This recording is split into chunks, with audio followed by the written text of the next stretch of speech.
चला काय आज पिकनिकला चाललो आहे बघा. जेवण घेतले, आत ठेवला बॉक्स भरून जेवणाचा आणि सगळ्यांनी पटपट आवरले. आणि लई दिवस झालं गेलं नाही, म्हणला शेड दाखवून आणाय जाईल. अनन्याला अजयला, अजय अनन्या येत नाहीत ना लई, आम्ही तिघं असते कायम. चला त्यांचं चालू असते कॉमेडी व्हिडिओ तुमच्यापर्यंत पोचवायचं. मग काय करायचं, तिकडंच सगळे गेला तर होते. आता बघूया आज जमलं तर करायचं का नाही, बघू चला वेळ मिळाली तर. चला शेड बघायला जायचं. मस्त झालं. Hello guys, good afternoon. स्वागत आहे तुमचं आजच्या नवीन ब्लॉगमध्ये. गाईज आत्ता आम्ही आलो आपल्या फार्म हाऊसवर, कारण की गोट फार्मचं काम कंप्लीट झालेलं आहे. आणि आज मी तुम्हाला सगळ्यांना दाखवणार आहे की आपलं शेळीसाठी चारा नियोजन आम्ही कसं करतोय. आणि सगळ्यात सुरुवातीला शेळी पालन करताना सगळ्यात महत्त्वाच्या दोन गोष्टी असतात. एक म्हणजे शेळीसाठी लागणारं शेड आणि दुसरं म्हणजे त्यांचं चारा नियोजन. आणि मग त्यानंतर तिसरं म्हणजे शेळीची क्वालिटी, म्हणजे शेळीचं ब्रीड वगैरे आपण निवडायचं असते.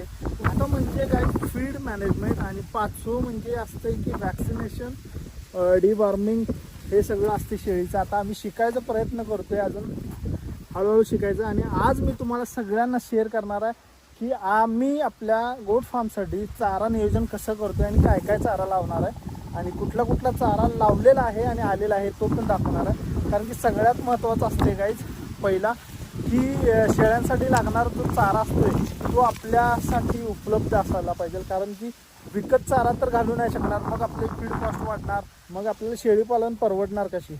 त्यासाठी आज मी तुम्हाला दाखवणार आम्ही काय काय लावले. चला आता पहिला लावले काय काय दाखवणार आणि अजून काय काय लावायचं ते दाखवणार. तर सगळ्यात आधी गाईज आपल्याकडं आहे नेपियर ग्रास. बघू शकता तुम्ही, हत्ती गवत हे पूर्ण असं बांधायला आहे अजून तर. आणि त्यानंतर ना हे बघा शेवरी पण आहे आपल्याकडे अवेलेबल. बघू शकता भरपूर प्रमाणात शेवरी आहे, अजून भरपूर लावलेली पण आहे, आलेली पण आहे, दाखवतो.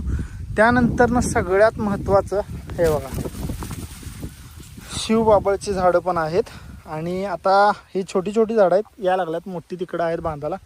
आणि ह्या साईडला हे शेजाऱ्यांचं आहे, पण इकडं शिवरी आहे आपली. आणि इकडं बांधाला पण लावलेलं आहे.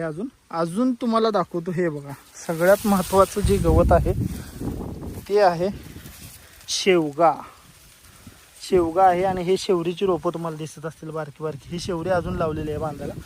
अजून दाखवतो तुम्हाला गाईज. काय काय झालं, हत्ती घास, शेवरी, शिवबाबळ, परत शेवगा. आणि तुम्हाला दाखवतो ह्या साईडला बघा शिवबाबळ पण आहे. आणि हे बघा हदग्याची रोपं आहेत, हदगा लावलेला आहे. अजून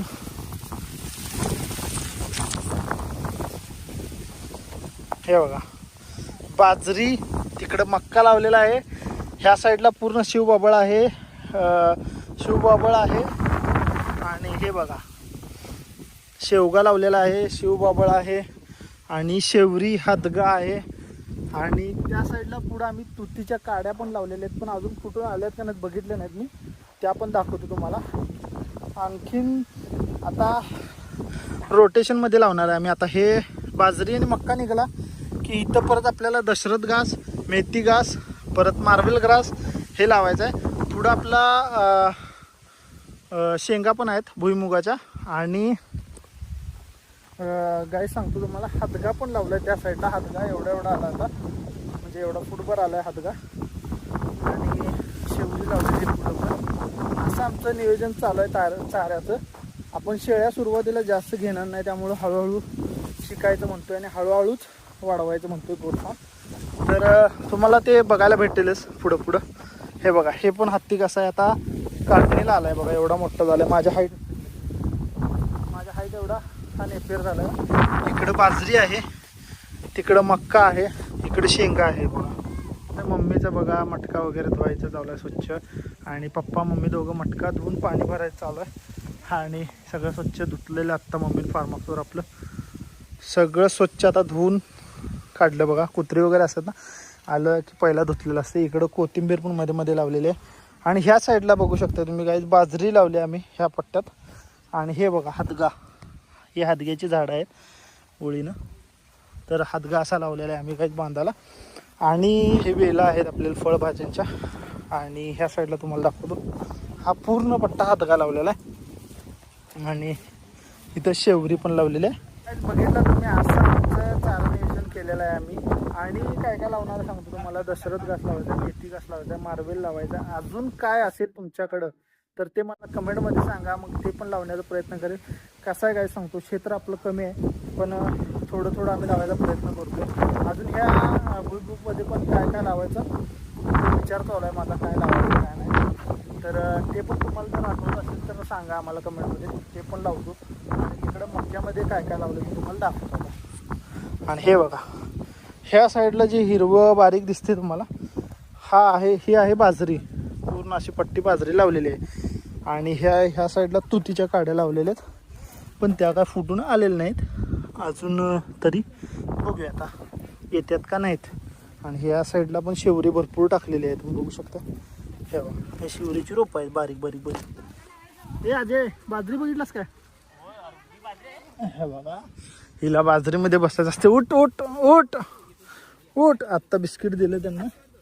चला हट हट, उठ उठ, बाजरीवर बसायचं असतं. चल गाईज, कुत्र्यांना मारू वाटत नाही, उठू वाटत नाही, पण काय करायचं, त्यांनी बसतात पिकामध्येच. गाडी इकडे चालूच राहिलेली आहे माझ्याकडून. आलेल्या पहिला तुम्हाला दाखवूया म्हटलं.